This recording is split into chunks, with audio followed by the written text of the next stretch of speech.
Uma alegria, queridos, viu? E eu sei que esses grupos que têm sido feitos, que o Evangevaldo participou, o Marco participou, foi uma iniciativa de vocês, foi uma busca de vocês, né? Um desejo de vocês, junto com o Vanjo, me parece.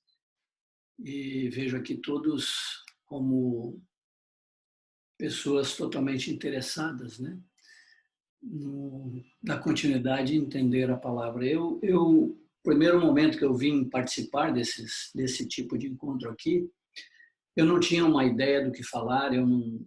Foi o primeiro encontro com os jovens 2 semanas atrás. Eu não tinha um tema, eu não tinha um assunto, porque eu estou assim, eu estou pensando de uma forma que eu tenho que falar para a igreja, não tenho que falar para jovens, não tenho que falar para solteiros, eu tenho que falar para a igreja. Vocês são igreja, eu sou igreja, nós somos igreja.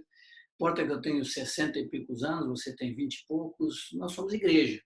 E a palavra do Senhor é para a sua igreja, ela não é para particularizada, né? Ela não tem nenhuma carta escrita na palavra, tipo, aos jovens, aos casados, tem partes dentro da carta escrita para a igreja, parte que fala para os casados, parte que fala para solteiros, parte que fala para idosos, parte que fala, mas ela é uma carta que toda igreja tem que receber. Qualquer carta que nós lemos, vocês leem a Bíblia, eu leio a Bíblia, lá eu não leio só as partes que é da minha idade. Bom, essa parte que para mim, essa que eu deixo de lado, não. Eu leio a palavra como um todo.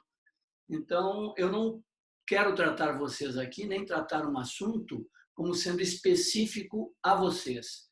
Eu quero tratar um assunto que ele é amplo para todos nós, ele é para toda a igreja, para todas as idades, todas as faixas etárias e o que seja, para todos os níveis, ela é a mesma palavra.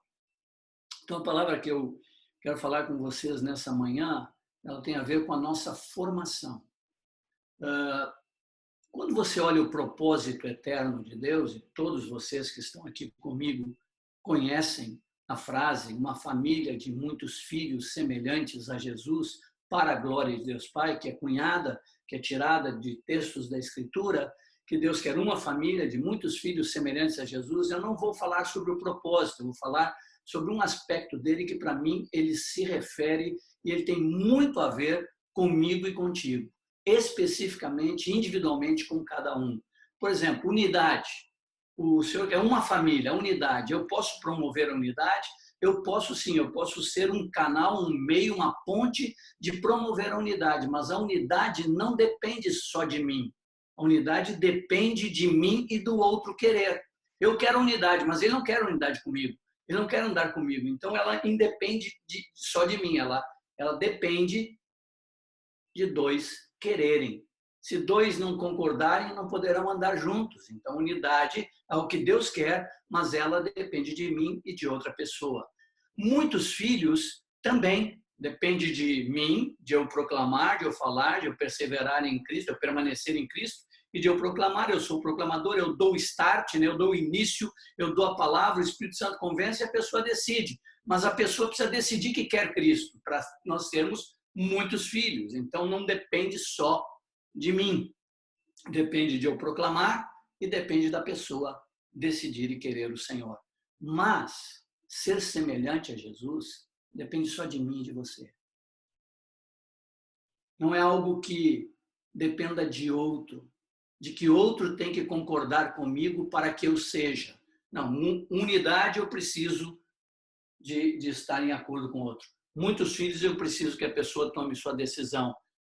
Mas semelhante a Jesus é algo que depende unicamente, exclusivamente de mim, de eu entender esse propósito, de eu entender essa caminhada, de eu entender o desejo de Deus para mim, especificamente dentro desse propósito amplo de Deus, e aquilo que depende unicamente, exclusivamente de minha ação, de meu entendimento, de minha revelação.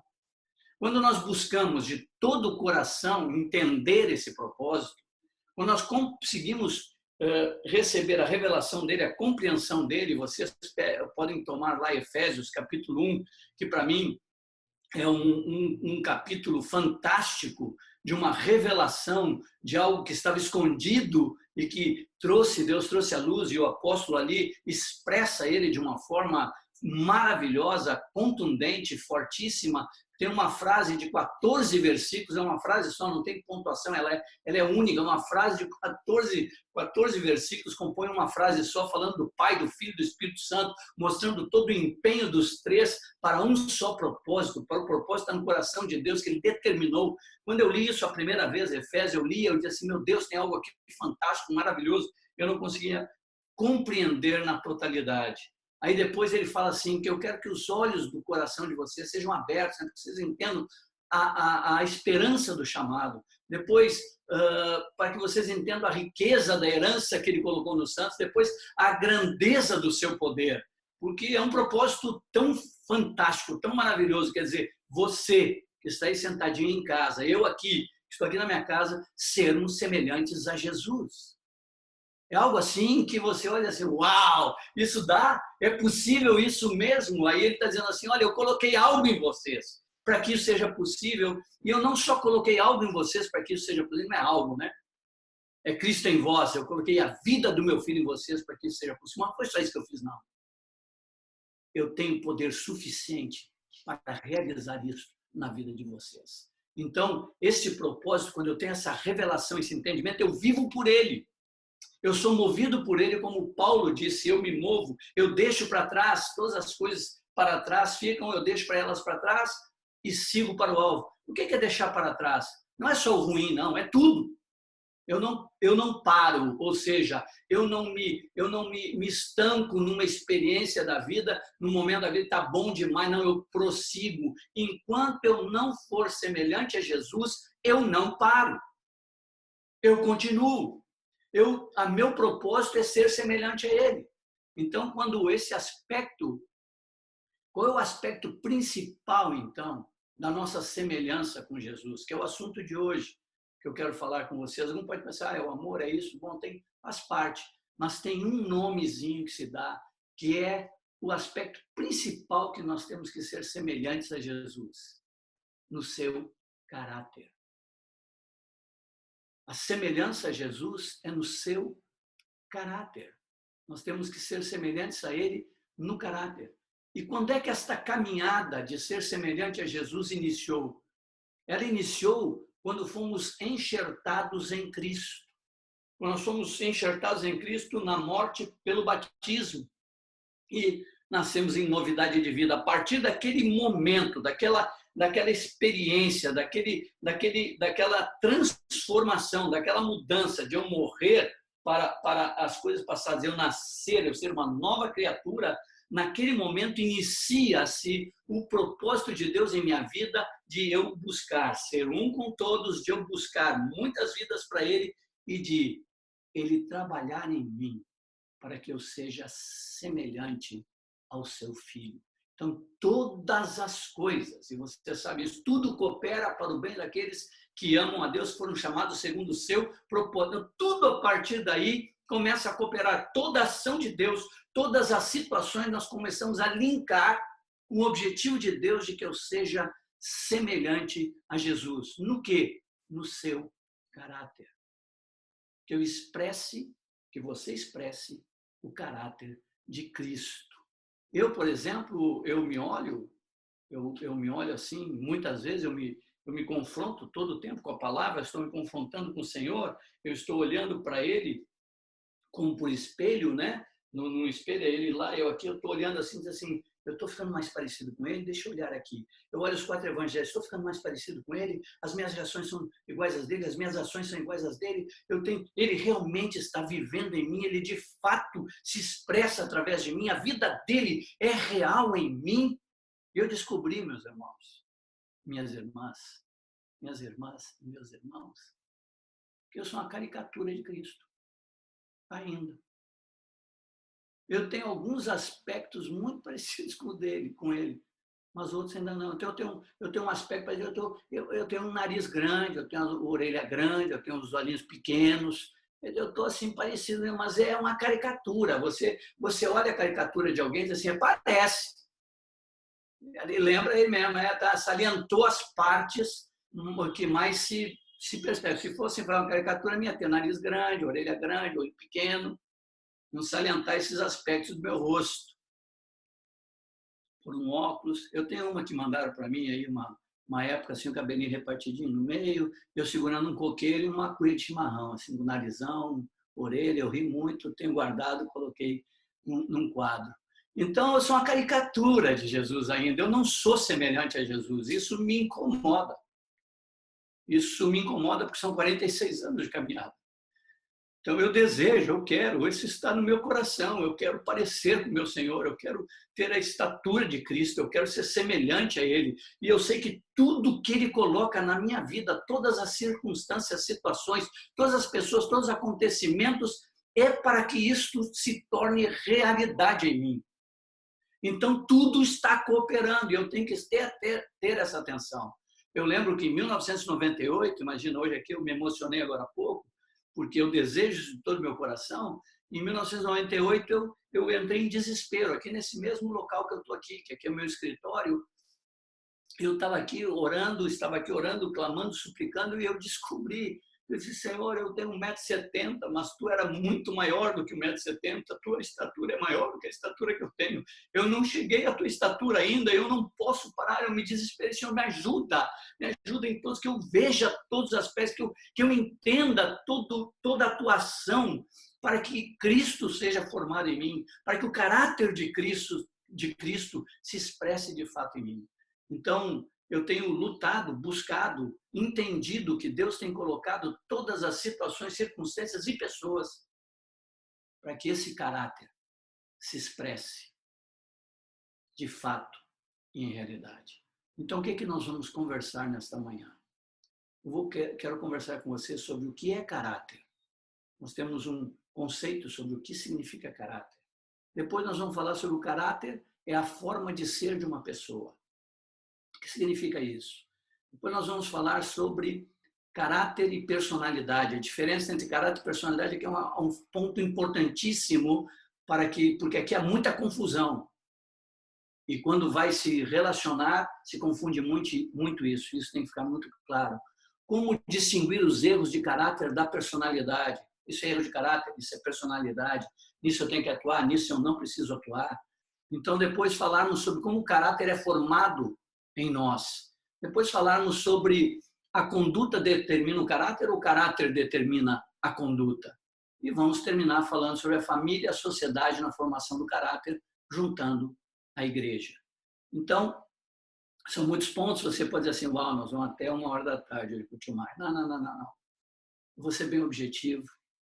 Eu não pretendo seguir no tom que eu estou aqui, de uma pregação, de uma palavra exortativa. Eu quero falar de conceitos, então eu vou ser bem objetivo. Tomei nota de alguns deles, tomei nota objetivamente para falar com vocês. Eu vou disponibilizar o que está escrito. O Eric eu acho que eu tenho, ele sempre anota, deve enviar para vocês. Mas uma coisa ou outra, vocês tomem nota se vocês assim o entenderem. Primeiro, então, o que é caráter? Esta palavra tem a sua raiz em um vocábulo grego chamado carácter. A tradução literal deste verbo seria imprimir ou gravar. Os caracteres, vocês já ouviram esses caracteres, é algo que é impresso.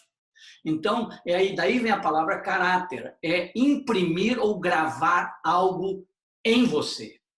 Está impresso em você, está gravado em você.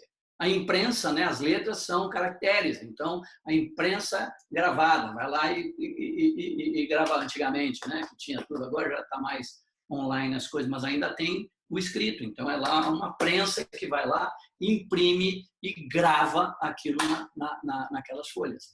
Uma pessoa, quando você olha para uma pessoa, você não vê o caráter dela, mas quando ela se expressa, você começa a perceber seu caráter e sua personalidade.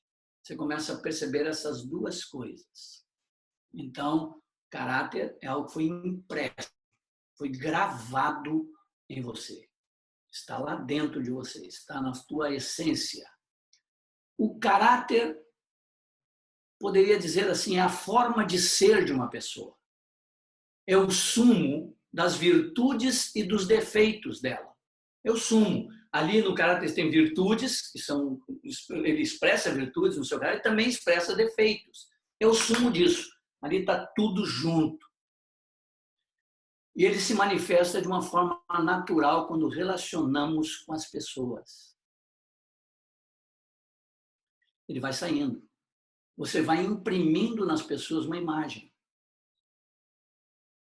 uma forma de ser. E aí juntam as duas coisas, caráter e a personalidade. E você vai imprimindo algo. Ah, fulano é assim, fulano é assado, fulano reage assim, fulano reage assado, fulano tem isso, fulano tem aquilo. Ah, o tio Marcos tem isso, o tio Mário tem aquilo, o outro irmão tal. Aí tem a ver com personalidade, mas caráter tem que ter o caráter de Cristo. Então, nós temos que entender bem essas diferenças, nós vamos falar nisso mais adiante. Então, é o sumo das virtudes e dos defeitos de alguém, e ele se expressa naturalmente quando relacionamos. Eu lembro de um irmão, de um queridão, um inglês chamado Steve. Ele esteve conosco anos atrás nos Estados Unidos, quando nós estávamos lá, e ele passou uma semana conosco. Aquela semana assim, de dormir na mesma casa, acordar, tomar o café, sair para a rua, pregar o evangelho, visitar irmãos, estar com os irmãos, estar em encontros, orar por enfermos, enfim, aconteceu tudo que acontece naturalmente, normalmente na vida de um discípulo, na vida da igreja. E ele estava junto conosco uma semana intensa. E no último dia tivemos um encontro, ele iria embora no outro dia, e ele estava no encontro geral, a gente fez um encontro geral lá nessa localidade, e ele estava, eu nunca mais esqueci uma expressão dele, nunca mais, foi uma expressão assim que marcou para mim. Ele disse assim, nós demos a palavra para ele, ele agradeceu o tempo que esteve, hospedagem, tudo, disse assim, mas eu preciso dizer algo para vocês. Eu posso ser enganado com o que eu escuto, mas jamais serei enganado com o que eu vejo. E aqui eu vi a expressão da vida de Cristo. Que não me marcou, não porque ele viu a expressão da vida de Cristo em nós, não foi isso. Mas eu posso ser enganado pelo que eu escuto. Mas jamais serei enganado pelo que eu vejo. E para ver eu preciso relacionar. Eu preciso andar junto. Eu preciso estar junto. Eu preciso ter a minha impressão no convívio, no relacionamento. Agora, é verdade que nós podemos fingir, porque aprendemos relações públicas, a ser educados, né, assim, com os de fora, a ter um certo tipo de comportamento, mas em casa nós não conseguimos fingir. E ali somos, de fato, o que somos. Então, como a família te vê, é muito importante você entender como a família me vê. Como meu pai e minha mãe me veem, como meus irmãos me veem. Porque, de fato, ali você expressa com total, sem inibidor nenhum, sem nenhum fator externo que possa te levar. Então, quando você, por exemplo, alguns aqui já têm relacionamentos, estão comprometidos, Eric e eu casados já, eu casado há 38 anos, aí eu lembro, os primeiros momentos, aquela desfrutar, aquele momento assim de deslumbramento, tudo certinho, a gente sorri, mesmo que não achou graça, a gente faz alguma... Então, a gente tem essas coisas assim de não é que está fingindo, mentindo, mas relacionar assim, não reage mal, se em casa, se for daquela mesma coisa acontecer, já tem outro tipo de comportamento, outro tipo de reação. Então, quando vai conhecendo a fundo a pessoa, você começa a ter reações diferentes. E aí começam os conflitos nos relacionamentos. Assim, mas estava tão bom que isso não é que isso foi escondido, não. É que com o tempo você começa a conhecer melhor, as reações começam a perder aquela capa de inibição, aquela capa de bons modos, você passa a ser você. Então, por isso nós falamos muito no relacionamento de solteiros, observe bem o relacionamento que ele tem com os pais, o que ele tem com os irmãos, o que ela tem com os pais, o que ela tem com os irmãos. Vai ser assim com você quando passar algum tempo. Vai ser desse mesmo modo. Então, o caráter inclui as atitudes, o caráter inclui o modo de sentir, o modo de falar, o modo de atuar, o modo de reagir e tomar decisões. Então, o caráter inclui as atitudes.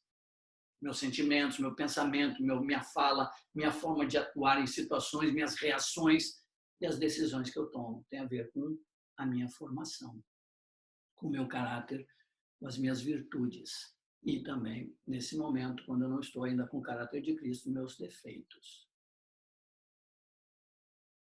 Amados, o caráter se manifesta nas diferentes áreas de nossa vida. Vida familiar, no nosso trabalho, nos nossos relacionamentos interpessoais, quando nos tratam mal ou bem, diante do débil, diante do forte, diante do necessitado, no cumprimento de nossos deveres e compromissos. Aí nós vamos revelando o nosso caráter. Vai sendo impressa uma imagem sobre nós com respeito a essas diferentes áreas. Na família, no trabalho, você vai convivendo, você vai imprimindo algo lá, você vai ter lá, será gerada uma imagem tua para essas pessoas, no teu comportamento, na tua forma de ser. E aí o teu caráter se expressa e a tua personalidade se expressa. E lá nós vamos chegar na diferença dos dois já já. Mas o mais forte, vamos dizer assim, mais forte, é quando o nosso caráter se expressa de fato, é quando estamos debaixo de pressões. Ali sai o sumo, sai a essência do que de fato nós temos e somos. Quando são essas pressões? Que tipo de pressões? Situações difíceis. Quando estamos em situações difíceis, aí expressa. Quando passamos por provas, aí expressa. Quando somos tentados, se expressa. Quando sofremos agressões, ele se expressa. Quando passamos por adversidades, ele se expressa. Quando sofremos infortúnios, ele se expressa. Quando encontramos ou relacionamos com pessoas difíceis de suportar, pessoas belicosas, pessoas que têm muita dificuldade, pessoa difícil, aí vai se expressar. Quando sofremos injustiças. Estas são pressões fortíssimas que ali vem a essência, o sumo do que você tem se expressa ali. Para vocês entenderem essas características, a Bíblia algumas vezes ela fala de figuras de animais para exemplificar aspectos do caráter. Isso é engraçado, né? Alguns assim falam sobre animais, né? Dizem, esse animal tem esse tipo de comportamento, aquele tem aquele tipo de comportamento. E às vezes eu ficava meio assim quando ouvia alguém falar disso, personalidade, de jeito de ser do animal, e que você poderia... você parece com... que pareço, tem que parecer com Jesus, nada de parecer com um cachorro. Mas a Bíblia, ela exemplifica aspectos do caráter em animais. Diz assim, eu estou enviando vocês como ovelhas para o meio de lobos, outro tipo de animal. E é preciso que vocês sejam como serpentes, prudentes, mas também como pombas. 4 animais num texto só, exemplificando aspectos de comportamentos. Então, ovelhas. Como é que eu estou sendo enviado como ovelha? Como é que uma ovelha se comporta? Mas é para mim de lobos. Como é que o lobo se comporta? Como é que são as reações do lobo? Mas eu tenho que ser como uma serpente em certos momentos, mas também como pomba. Então, você vê que ela dá exemplos de animais aí, mostrando características. Então, você, vamos dizer assim, você tem uma minhoca e tem uma serpente. Aí você pisa na minhoca, qual a reação dela? Você pisa na serpente, qual a reação dela? Então, qual a minha reação quando eu estou debaixo de pressão, debaixo de um arroxo, de uma situação difícil, de adversidades? Qual é a minha reação? Qual a reação que eu tenho? Deixo isso com uma perguntinha para vocês pensarem. Vamos chegar no ponto agora, caráter e personalidade. Há muita confusão com respeito a isso e muitas porque nós temos relacionamentos fortes e resistentes e temos uma responsabilidade, não responsabilidade, mas temos responsabilidade e o serviço de ajudar uns aos outros, de servirmos uns aos outros, de estarmos uns com os outros. Então, essas coisas têm que ficar muito claras, porque se nós vamos conversar e ajudar irmãos e podemos estar confundindo caráter e personalidade. Caráter, forma de ser no aspecto moral. Isso é caráter, forma de ser no aspecto moral. Personalidade, forma de ser também, nem boa e nem má. Tem a ver com o quê? Temperamento. Você não pode mudar o temperamento. Emotividade. Você não pode dizer que a pessoa... Não, choro é errado. Não pode chorar, não pode ser emotivo, não pode se emocionar com nada. Ontem mandaram um vídeo para mim de um senhor que enxergava só marrom, preto e branco, e de repente tem um óculos agora que fizeram que ele enxerga as cores.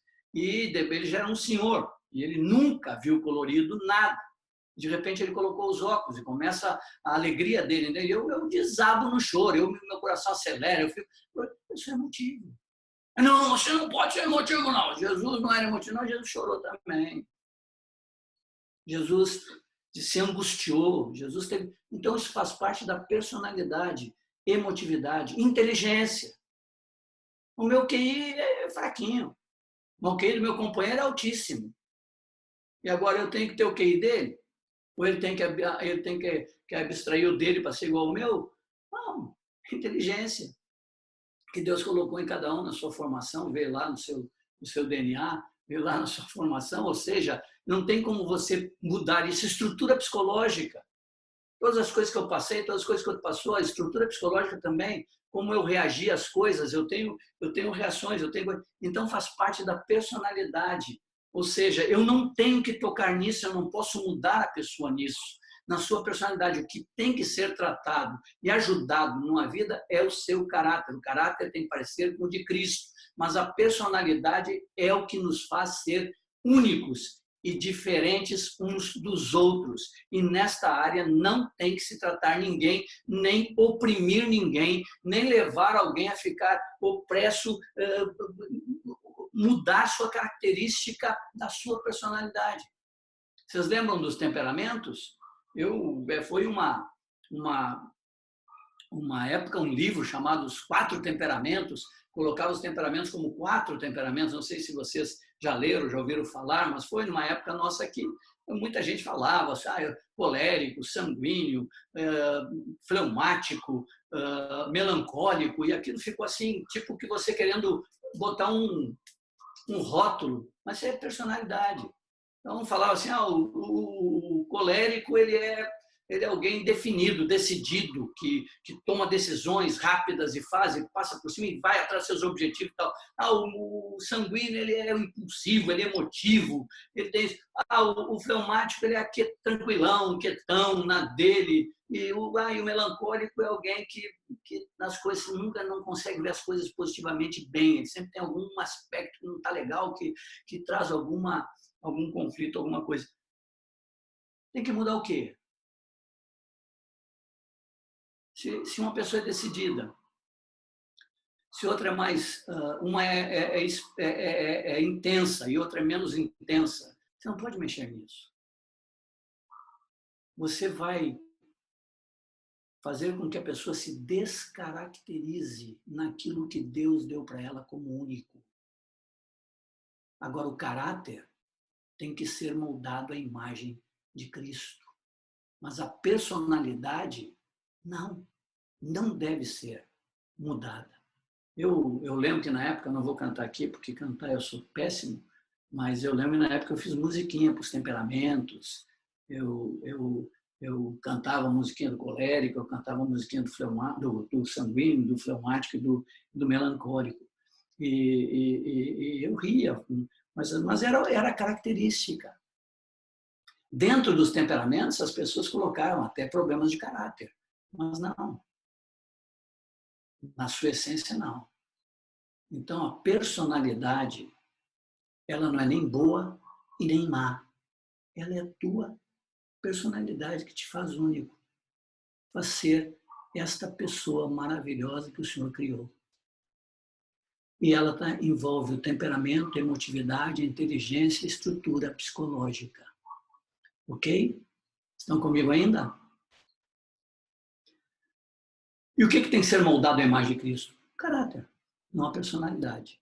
Um vai ser mais expressivo, outro vai ser menos expressivo, um vai rir alto, outro vai rir baixo, outro vai falar mais, outro vai falar menos, outro vai ser mais emotivo, outro vai ser menos emotivo, um vai chorar na primeira, começa a orar, outro pode fazer a oração que for, pode ver fogo do céu, ele não vai ter emotividade, não vai chorar, não vai ser aquele choro. Um vai chorar alto, outro vai chorar baixinho, discreto. Um vai ser bem discreto nas suas ações, outro vai ser mais intenso nas suas ações. Um vai reagir rapidamente, outro vai demorar um pouco mais para reagir. Um vai entender rapidamente a coisa, outro vai demorar um pouco mais para entender. Mas são características que não tem que mudar.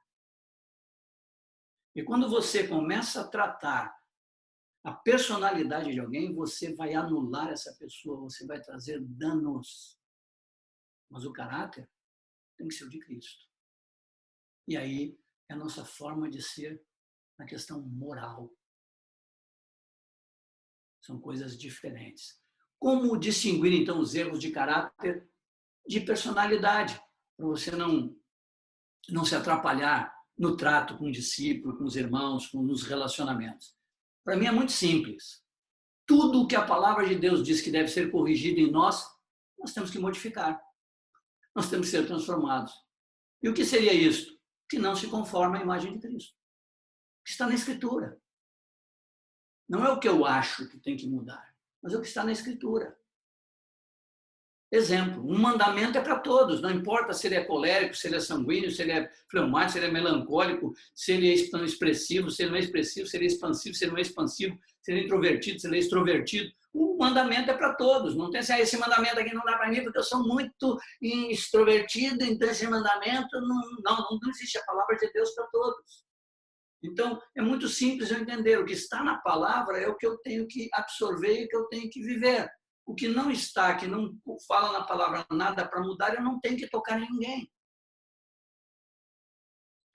Qual é a conclusão, então? É que devemos superar as deficiências do nosso caráter, não a nossa personalidade. Tentar fazer bem essa diferença é muito importante nos relacionamentos. Porque senão nós começamos a tocar na vida de irmãos e anular aquilo que é a sua característica natural que Deus deu, que não tem a ver com caráter. Muito cuidado com isso. É aí que se dão muitas situações de opressões no relacionamento dos vínculos de discipulado e de companheirismo. Vocês conhecem bem, eu vou usar a figura, vocês conhecem muito bem duas figuras entre nós, que é um tal de Marcos e um tal de Mário, e vocês conhecem os dois na sua essência, vocês conhecem os dois nas suas reações e ações, na sua personalidade. Né? Então, o Marcos tem a sua, eu tenho a minha, eu não tenho que ser igual ao Marcos na minha personalidade, nem ele igual a mim, e nós temos respeito com respeito a isso, mas no caráter, nós dois temos que expressar o caráter de Cristo. Não há espaço para ser diferente nesse aspecto. E onde está isso? Na Escritura. Então, a conclusão que nós chegamos é que nós temos que ver as deficiências do nosso caráter e não de nossa personalidade. Ok? Estão comigo ainda? Como o caráter é formado em uma pessoa? Como é que ele é formado em nós? A repetição de uma ação, muitas vezes, ela se torna um hábito. Se ela é uma conduta moral, boa ou má, e se repete muitas vezes, ela se torna uma expressão do teu caráter. Entenderam? A repetição de uma ação, muitas vezes, se torna um hábito. Se é uma conduta moral, boa ou má, e se repete muitas vezes, ela se torna expressão do teu caráter. Eu quero dizer para vocês que a Bíblia inclui mais de 100 manifestações de caráter. Mais de 100. positivas e negativas, boas e más. Vou dar alguns exemplos de boas e de más. Sinceridade, amabilidade, humildade, generosidade, falsidade, raiva, soberba, egoísmo. Aí não tem a ver com personalidade. Não tem a ver com a personalidade. Ah, eu sou egoísta pela minha personalidade. Não, a Bíblia está condenando isso. Então, isso tem a ver com meu caráter, que é a minha expressão moral. Então, o caráter de uma pessoa começa a ser formado na sua infância. Em cada ação ou reação que tem e que se repete muitas vezes, tornando-se um hábito. Eu falo assim, a espontaneidade é fruto da autodisciplina. Você faz a autodisciplina, você se autodisciplina, você se determina, você gera um hábito, você cria o hábito e depois que você praticou muitas vezes, repetiu aquele hábito, ele se torna espontâneo em você. Então, quando uma pessoa costuma agir ou reagir de certa maneira sem nem pensar, é porque aquilo já se tornou parte do seu caráter.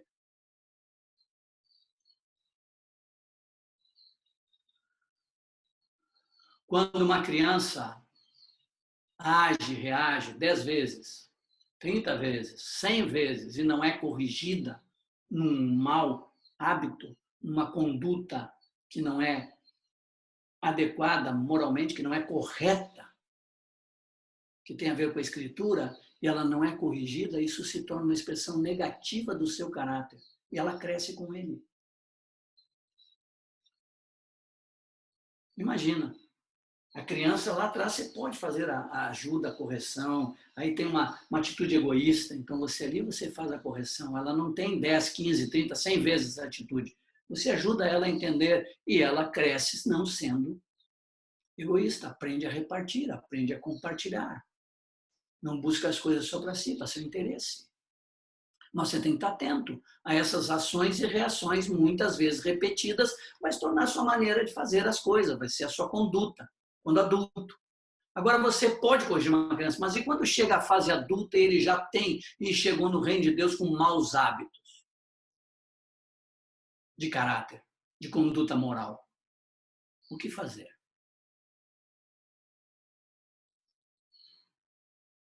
O caráter se forma assim: ato, mais ato, mais ato, mais ato, uns 30, 50, 100 vezes, cria um hábito. O hábito é a expressão do teu caráter. Então, ele vem se formando lá desde nossa infância, vem sendo formado nossa conduta. Falando de coisas, conduta moral, não de personalidade. Aí vem uma pergunta: a conduta determina o caráter ou o caráter determina a conduta? Então é a conduta que determina o caráter? Tio? Não, ou é o caráter que vai determinar a minha conduta. Na primeira etapa da vida, ou seja, quando eu sou criança, a conduta repetida vai determinar a formação do meu caráter. Entretanto, uma vez o caráter estabelecido, ele determina a minha conduta. Entenderam o processo? O meu caráter vai sendo formado pela minha conduta quando pequeno. Vou repetindo, repetindo, repetindo, e ele vai ficando, se tornando a minha maneira de ser, minha forma de atuar, minha moral. Então, a conduta formou. Mas depois que formou, é o caráter que estabelece a minha conduta. É um círculo. Conduta alimenta o caráter, conduta, o caráter, a conduta. Se vocês, lá no fim eu falo isso, eu ia falar agora. Me lembra assim, tio, tu disse que ia falar um negócio no fim, se eu não falar, vocês me lembram, e se eu tiver falado, eu disse, não, eu já falei. Eu vou lembrar, mas me ajudem. Dentro de tudo isso estamos falando, a família e a sociedade na formação do nosso caráter. O que tem a ver? Como é que isso acontece? Antigamente, a família tinha toda a responsabilidade na formação do caráter dos filhos. lá no templo do Senhor, antes do templo do Senhor. A família tinha toda a responsabilidade em formar o caráter dos seus filhos. E você pode tomar aí, vamos abrir a escritura, queridos, por favor, em Provérbios, capítulo 1, versículo 8.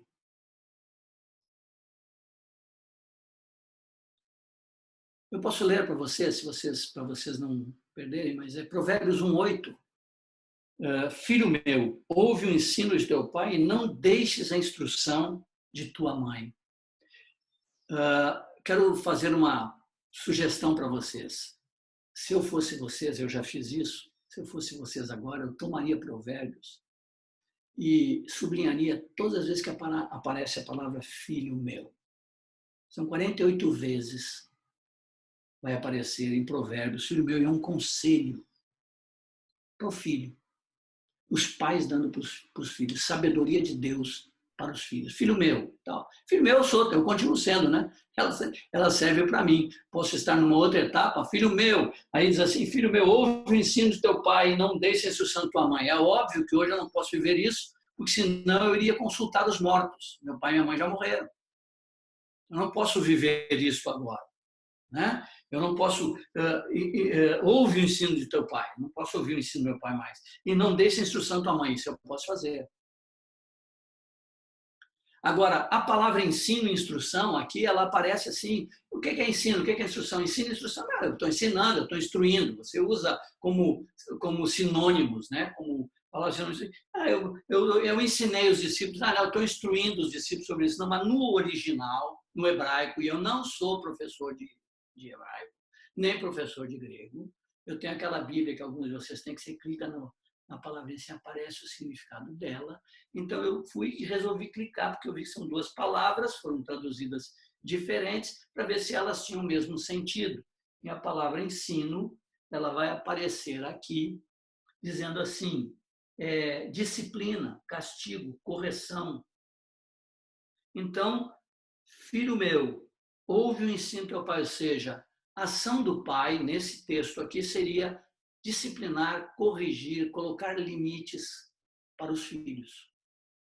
Depois, não deixes a instrução de tua mãe. Quando você vai para a palavra instrução, você vai ver que ela é lei, orientação, instrução, orientação, é a Torá. Então, o pai colocava limites, o pai corrigia, essa era a ação principal da mãe, era instruir na palavra. Era conduzir o filho em Deuteronômios, capítulo 6 lá, era instruir na palavra, claro que o pai participava, mas aqui faz uma diferença, ensino e instrução. Hoje em dia, na nossa sociedade que vivemos hoje, atual, ela impede disso acontecer. Por dois motivos. As mulheres trabalham fora, já não tem tempo para instruir seus filhos na Torá, na palavra, nos princípios de Deus, não tem tempo. E eu entendo, se trabalha, tem o dia inteiro, chega exausto, chega cansado em casa. E a formação dos filhos, o caráter dos filhos fica terceirizado a se tem empregados em casa ou parentes que vão para ajudar. E são esses que vão influenciar e formar o caráter do teu filho. Ele gasta mais tempo com os empregados e com parentes do que com você. Você não está influenciando a formação do caráter dele. Ele vem com desvios, acontece uma série de coisas. E você fica assustado depois, quando chegar na adolescência e coisa, desvios graves. Porque na nossa sociedade hoje é os dois trabalhando. Tem que trabalhar o homem, tem que trabalhar a mulher, é igualdade, tal. Família é o seguinte, é um detalhe. Família é um detalhe. Mas é onde você tem teus maiores e piores conflitos. Onde tuas emoções são mexidas a fundo. Onde tuas reações são confrontadas, ações e reações são confrontadas violentamente. Então, na nossa sociedade, um dos problemas é esse. O segundo é a formação acadêmica. Nós entregamos aos professores. o filho acaba passando, hoje em dia, não é aqui, mas em alguns países, passa 6 horas, 8 horas na escola. Aqui já tem isso, de passar um tempão, a Pan-Americana vai de manhã e sai 3 horas da tarde. Então, você tem o dia inteiro com quem? Sendo influenciado por quem? Por professores, que você não sabe quem são, sabe a formação deles, não sabe o que eles pensam, não sabe o entendimento deles sobre vários aspectos, mas o filho está lá 8 horas ouvindo aquela pessoa e sendo formado por aquela pessoa. Então, hoje, a sociedade tem muita influência na formação. Mas não era assim lá atrás. A família tomava responsabilidade, inclusive o filho assumia a profissão do pai, porque o pai ensinava para o filho. Por isso que Jesus virou carpinteiro, porque seu pai José era carpinteiro. Ensinava profissão, tudo eles recebiam ali na família, eram formados ali, passava de pai para filho o entendimento, a formação, o comportamento, a moral, mas cada um tinha, claro, a sua personalidade. Estão comigo? Amém? Qual a responsabilidade da igreja neste processo? Quando você é enxertado em Cristo, você é colocado no corpo de Cristo. E lembra, eu não sei se usaram com você essa expressão, mas era uma expressão muito, muito comum que nós usávamos lá. Agora você vai estar relacionado com irmãos, com pessoas especificamente, eles vão ser a mão de Deus na tua vida. Eles vão ser o dedo de Deus que toca de fato na tua vida. São eles que vão tocar na tua vida. Você não vai andar sozinho. Então, a igreja, qual é a responsabilidade? A responsabilidade da igreja é, através das juntas e ligamentos, de ajudar na formação de famílias sólidas, e para isso tem que contar com o velho e bom discipulado. Por que eu falo velho e bom? Por que eu falo velho e não falo o discipulado? Por que eu uso adjetivo assim para dizer, não, o discipulado, o companheirismo, linguagem nossa, né? Termos que nós estamos habituados e como nós expressamos as juntas e ligamentos. Por que eu falo velho e bom discipulado?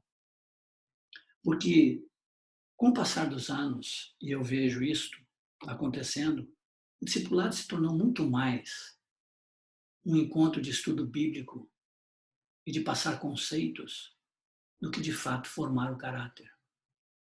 E o propósito de Deus é que eu seja semelhante a Jesus. Claro que tem que ter conceitos, ensinos, mas é no relacionamento, é para formar, estabelecer e me moldar a imagem dele. Então, o velho e bom discipulado é poder tocar na vida de fato, é me deixar tocar, é me deixar ser tratado. Eu quero ser semelhante a Jesus. Eu poderia dizer, faça uma listinha aí do que você acha que você não é parecido com Jesus ainda, faz a sua listinha, mas quem pode discernir as próprias faltas?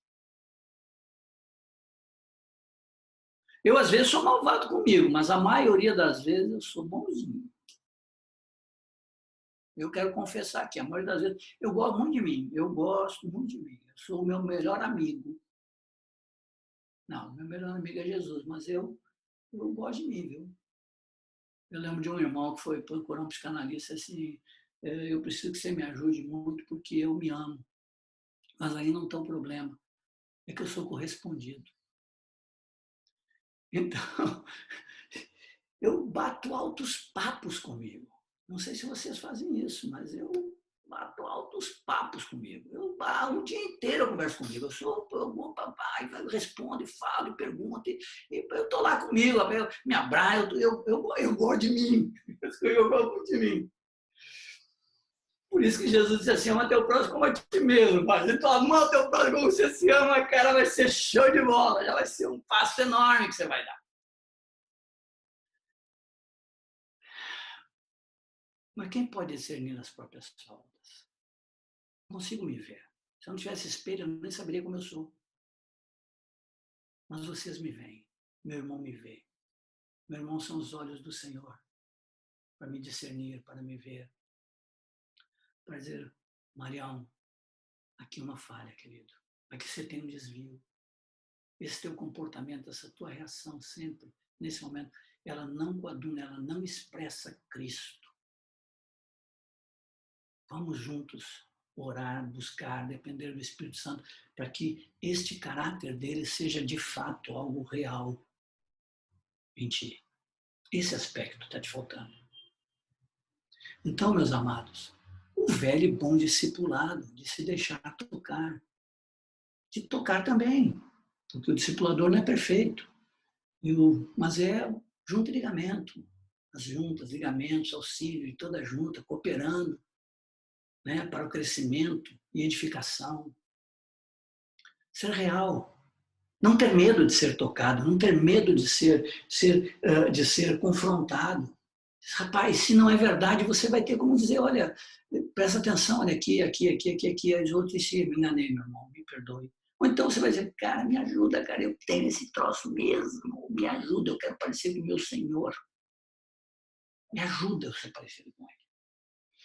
Então, vocês, se vocês quiserem, aí já estão bem no finzinho, viu, amados? Graças a Deus, já estamos terminando.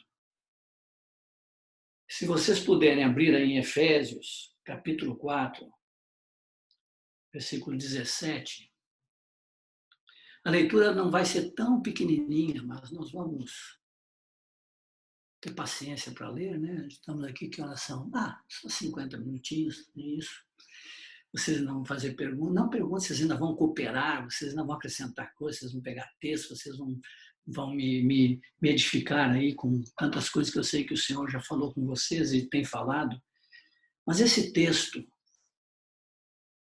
é uma forma, uma instrução prática da parte do Senhor de como você ser transformado. Prática. Não é uma coisa assim, como é que será? Não, está bem prático. Podemos ler?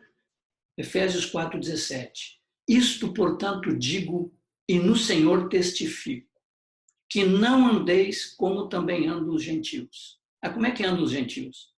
Na vaidade dos seus próprios pensamentos, obscurecidos de entendimento, alheios à vida de Deus por causa da ignorância em que vivem, pela dureza do seu coração, os quais, tendo se tornado insensíveis, se entregaram à dissolução para, com avidez, cometerem toda sorte de impureza.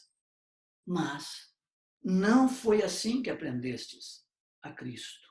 Se é que de fato tendes ouvido e nele fostes instruídos, segundo é a verdade em Jesus, no sentido de que, quanto ao trato passado, aqui vem a orientação. Quanto ao trato passado, o que diz aqui? Vos despojeis do velho homem, que se corrompe segundo as concupiscências do engano, e vos renoveis no espírito do vosso entendimento, e vos revistais do novo homem, criado segundo Deus, em justiça e retidão, procedentes da verdade. Aqui ainda está conceituando e mostrando algo, mas ele vai entrar na prática. Como é que faz isso? Tá bom, eu quero me despojar do velho homem, eu quero me revestir do novo homem, bacana. É assim, sai velho homem, entra novo homem. Não, não é assim. Não é só assim. É claro que tem que orar, depender do Senhor, buscar em Deus. Mas ele vai dar passo claro, prático, ele diz assim, por isso, depois de entender isso aqui, por isso, deixando a mentira, toquei, eu não posso ser mentiroso, porque não vou mentir mais. Não, não basta isso. Fale cada um a verdade no seu próximo. É tirar e colocar. É tirar um velho hábito e colocar um novo hábito. Aquele que mentia não mente mais, mas fale a verdade. Porque se você só deixar, de repente você volta ao velho hábito. Você tem que preencher aquele vazio. Saiu algo, entrou outra coisa. Então ele vai continuar dizendo assim, irai-vos. Opa, essa parte eu gostei. E não pequeis. Vai dizer que eu posso me irar, mas não pequeis. Pode-se irar e não ser pecado? Não se põe o sol sobre a vossa ira, nem deis lugar ao diabo.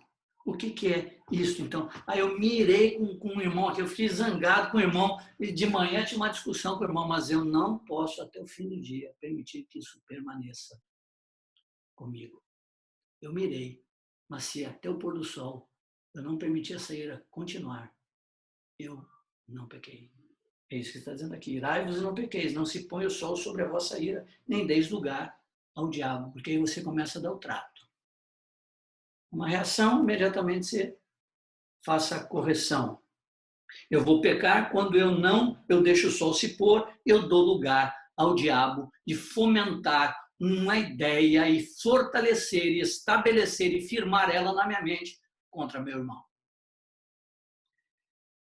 Aquele que furtava, não furte mais. É o suficiente? Não. Antes trabalhe. Fazendo com as próprias mãos o que é bom, para que tenha com que acudir ao necessitado. Olha só o egoísmo indo embora. Não é para ter a casa nova, 3 casas, 5 carros, 10 apartamentos, não sei o que. Não, é para acudir ao necessitado. Qual o motivo pelo qual eu quero ganhar mais? É para que eu tenha com que socorrer meus irmãos que não têm a mesma condição que eu. Ou, aqui não diz irmãos, fala necessitado, qualquer um. Minha esposa fala que eu sou um inflacionador de todas as situações na rua. E eu faço isso por entender que o meu Senhor se agrada quando eu faço isso. Eu vou estacionar o carro num lugar, aí tem o flanelinha, né? Tem aquele que fica ali, tio, aí meu amigo, senhor, aí, então, eu vou cuidar aí o carro. Aí eu falo assim para ele, beleza, só tem um detalhe. Quando eu voltar, eu não vou direto pro meu carro, você vai ter que me conduzir até meu carro. Para eu saber que você olhou meu carro. Você sabe qual é o meu carro. Combinado? Não, pode deixar. Olha bem a roupa que eu estou, olha só o carro que eu estou. Beleza? Quando eu volto, eu pago aí, cadê meu carro? Ah, vem cá que eu sei desse carro. Aí eu chego no carro, eu digo, vi que você olhou, você prestou atenção, eu quero te ajudar. Puxo 100 contos eu tenho na carteira, 50 contos eu tenho na carteira e dou para ele. Ele fica louco. Geralmente a reação é transbordante. Que coisa boa você ver alguém feliz, alegre. Uma coisa tão pequena. Eu inflaciono mesmo. Esses dias uma menininha na rua veio bater na janela, eu olhei para ela assim, olhei e falei assim, o que foi? O que você quer? Eu fiz os caras de brincadeira, o que você quer? Ela falou assim, ô tio, uma ajuda e tal. Eu digo, é para você? Ela baixei já, é para você? É para mim, tio e tal. Família, comer e tal. Eu puxei lá uma nota, não vou falar valores, né? Uma nota, quando eu entreguei para ela, eu quase matei essa menina. Porque ela saiu correndo e foi atravessar a rua na frente, onde a sinaleira estava aberta, e um carro parou em cima dela. Teve um choque dentro do carro, assim, ela voltou, ela correu, voltou para trás, eu não sabia, agradecendo, ela corria, ela ria, ela chorava, uma coisa tão pequena. O Senhor me deu, isso para eu trabalhar, para com que eu tenha, com que acudir o necessitado. Esse é o motivo pelo qual ele me disse para eu não ser, não deixar de trabalhar, de não roubar, mas trabalhar. Qual o objetivo para eu trabalhar? Para que tenha com que acudir o necessitado. Não saia da vossa boca palavra torpe. Aqui ainda é mais forte do que eu li, né? Não saia da vossa boca nenhuma palavra torpe. Ok, eu não digo palavrão, minhas filhas brincam comigo, pai, você tirou isso porque você não convive fora, você não foi lá, você não está na universidade, você ouve tanto palavrão, ouve tanta coisa, a tua mente, você convive só com os irmãos e tal, então tua mente é mais assim, nem vem mesmo, meus irmãos, nem vem, se eu dou uma topada alguma coisa, não vem qualquer pensamento, palavra, o máximo é assim, uau, doeu. Não tem como, porque isso já foi tirado da mente, saiu da mente, porque unicamente que for boa para edificação, mas eu tive que colocar outra coisa no lugar, que seja boa para edificação e transmita graça aos que ouvem. É tirar, despojar e revestir. Estão comigo ainda? E não entristeçais o Espírito de Deus. Não posso entristecer o Espírito de Deus, no qual foste selados para o dia da redenção. E como é que eu entristeço? Como é que eu não entristeço, né? E não entristeçar o Espírito de Deus, no qual foste selados para o dia da redenção. Como é que eu não entristeço? Longe de vós, amargura, cólera, ira, gritaria, blasfêmias, e bem assim toda malícia. Antes, a Sibeli está com o aberto, Sibeli, o som. Aí, antes de ser de uns para com os outros, aí tirou algo, colocou outro. Tira a amargura, tira a cólera, a ira, a gritaria, a blasfêmia, malícia. O que coloca? Benignidade, benignos, compassivos, perdoando-vos uns aos outros, como também Deus em Cristo vos perdoou. Então, existe uma ação prática da parte do Senhor para que nós expressemos esse caráter. Mas se nós não tivermos esse propósito claro e de que isso depende da minha ação, de meu entendimento e de minha entrega, nunca eu vou parecer com Cristo. E se eu entender os meios que Deus estabeleceu para me levar a parecer com Ele, que são as situações fora, e que são as situações dentro da igreja, e que são os relacionamentos próximos que eu tenho, que eles são fundamentais para esse caráter ser formado em mim, eu não vou ser formado, eu não vou atingir o propósito que começou lá no meu batismo, quando eu fui enxertado em Cristo. Amém? Eu termino aqui dizendo para você, se nós tivermos uma outra oportunidade, se Deus nos der outra oportunidade de falarmos, eu quero falar sobre o caráter de Cristo. O que é o caráter de Cristo? E vocês podem já ir estudando, lendo as bem-aventuranças, as 8 primeiras bem-aventuranças. A lista expressa o caráter de Cristo. Humilde de espírito, ele era. Os que choram, ele chorava. Mas não é um choro de raiva, choro de autocomiseração, não. É o quebrantado, aquele que olha para Deus, que vê que entristeceu o Pai, e que chora porque entristeceu o Pai, porque chora quando entristeceu o irmão, ou chora pelas situações que os irmãos passam. Esses serão consolados, os mansos, né? Os puros de coração, os que têm sede e fome de justiça, desculpe, antes mesmo quem tem fome e sede de justiça, e logo em seguida ele fala os misericordiosos. Depois ele fala os puros de coração e os pacificadores. Ali, em Mateus capítulo 5, no começo, ele está dando o caráter dele, e a base do caráter é humilde de espírito, para poder adquirir todos as outras manifestações. E quando ele chega no capítulo 5, 21, ele começa a dizer a conduta de quem tem este caráter que está descrito nas bem-aventuranças. Isso nós vamos conversar, se Deus permitir, vocês quiserem, vocês me permitirem, num próximo momento, que Deus nos dê essa oportunidade. Uma família de muitos filhos semelhantes a Jesus. Obrigado, amados.